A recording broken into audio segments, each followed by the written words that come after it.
Evening duty করে morning duty করা কী যে চাপের বন্ধুরা, কি আর বলবো। কালকে মর্নিং ডিউটি আছে, তো ভাবলাম আজকে রাতেই একটা সবজি বানিয়ে রেখে দিই। তো ফ্রিজ থেকে সব কিছু বের করে আমি কাটতে বসে গেছি, হাতের কাছে যা ছিল। আর এই কাঁচা লঙ্কাগুলো দেখছো ফ্রিজে থেকে থেকে পচে গেছে, তো এগুলো ফেলে দিতে হবে আমাকে।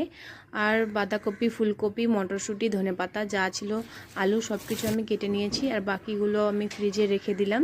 এই যে এখন আমি সবজিগুলো ধুয়ে নিব, আর এই ময়লাগুলো ময়লা জায়গায় ফেলে দেব। তারপর সবজিগুলো ধুয়ে যে আমি যা ছিল মশলা, সব কিছু মশলা নিয়ে চলে এসেছি।